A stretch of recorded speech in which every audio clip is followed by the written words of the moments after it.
If fish have nightmares, I know what they dream about. They dream about Cymathoa exigua, also known as the tongue-eating louse. It's a parasite, a kind of tiny crustacean. The creature enters the fish through its gills and attaches itself to the base of the tongue. Tiny claw-like legs stick into the flesh, choking off the blood supply. The muscles of the tongue atrophy and die and are eaten by the parasite. What's unusual about Cymathoa exigua is what happens next. It stays latched onto the sinew and tendons where the fish's tongue had been, still getting nutrients from the blood of the fish and actually functions as the fish's tongue. The fish continues to eat normally, and the lifespan of the fish does not appear to be affected by the presence of the parasite. Whether the fish's quality of life is affected is unknown, but it seems to me that even a fish must have been cognizant of such an invasion. While that is the only parasite that destroys and replaces a part of the host's body, there are multiple parasites that can, subtly or completely, influence the actions of the host. Gordian worms control the mind of their hosts directly. They live in water and infest moist, damp areas. It's unknown how they enter their hosts, but they enter their hosts as larvae. They grow to many times their original size, shedding their skin many times while inside the body of their host.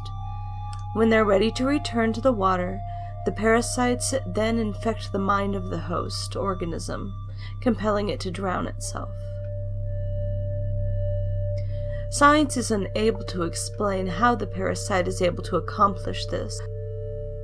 Once the host is drowned, the worm then exits through the mouth or anus. Their ability to escape the body of their drowned host has proved quite inventive in some cases. The thing that these parasites have in common is a desire to return to their element of origin. If they are born in the water and their host takes them out of this element, they must return to the water in order to reproduce, and evolution has given them ways to find their way back to this element. To go back to the issue of Cymathoa exigua, in Puerto Rico, a lawsuit was filed by a person who claimed to have been poisoned by eating a fish with the parasite inside of its mouth.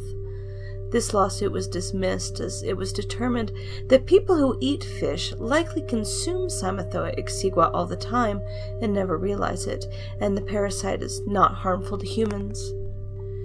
In 2008, a young man by the name of Anthony Tatum was found dead, floating face down in the Colorado River in Needles, California. The police ruled his death an apparent suicide.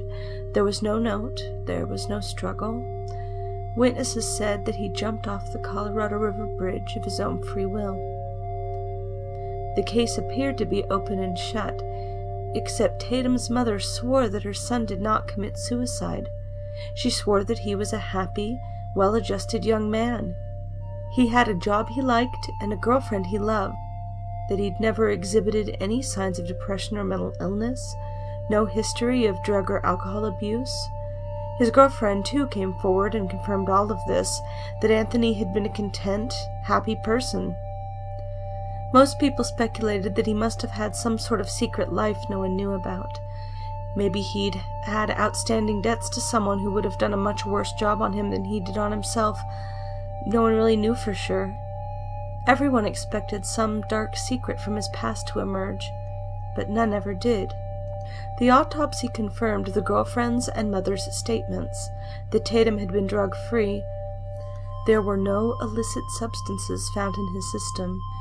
The only damages done to his body were the massive fractures in his skull and facial bones where his head had hit the rocks when he jumped off the bridge, and the broken right arm and leg. Most people assumed that these occurred as the current took him downstream. Most people also assumed that his missing tongue was due to the head trauma. It had probably been caught between his teeth and bitten out when his head and face hit the rocks. That was the only logical explanation. Everyone just assumed, when it never turned up, that something in the water must have eaten it.